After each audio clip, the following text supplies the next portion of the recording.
One of the things we've been doing here on Hefner Kitchener Rangers Hockey is trying to take you behind the scenes on how an OHL game works. Well, here at the Kitchener Memorial Auditorium, I am joined by Lance Roberts, who is the video goal judge as assigned by the Ontario Hockey League here in Kitchener. And Lance, for those that might not know the process out there, every goal here is reviewed. Could you maybe take our viewers through that process? Yeah, after every goal I review it and then check to be sure that there's nothing that we have to review to see if the goal is going to count or not.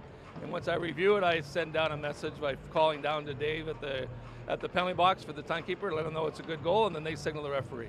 And those referees will not drop the puck unless they've got the word that this is a good goal, correct? That's right. They're instructed not to drop the puck until they get that signal.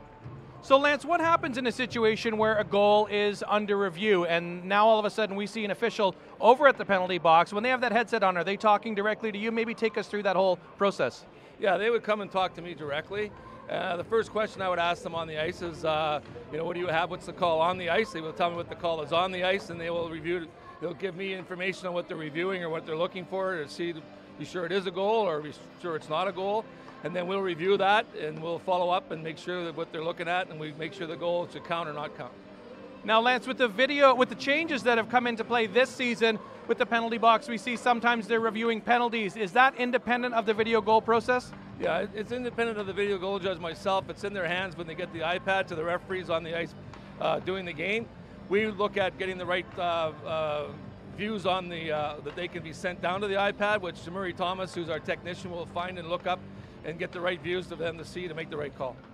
So Lance, you said the first thing you ask the officials is what's your call on the ice. Now your officiating experience obviously would play into that, knowing what a referee goes through out there.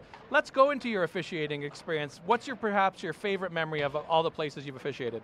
Well, I think any referee that's ever done the National Hockey League, their first important memory that they ever have is their first game they ever refereed, their first NHL game. Mine was in Detroit in 1989. And secondly would be the first playoff game that you do, and you know what's exciting about that, doing your first playoff game, and that was mine was in Dallas. So.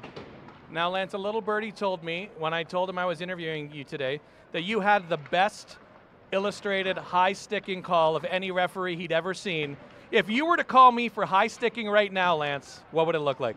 Well, it looks something like this. That's what you're talking about. I used to go like that, and I give the big signal like it's a high stick. I remember Ron McLean, he used to watch me work games in the Tier 2 Junior A, and in those days we had a little more flamboyancy when we were refereeing, but I toned that signal down as I got towards the NHL, actually. Lance, thanks for taking time with us. I know you're getting ready for the game today. Have a great game. Thank you very much. All right, lots more to come here on Hefner Kitchener Rangers Hockey. You are watching Rogers TV.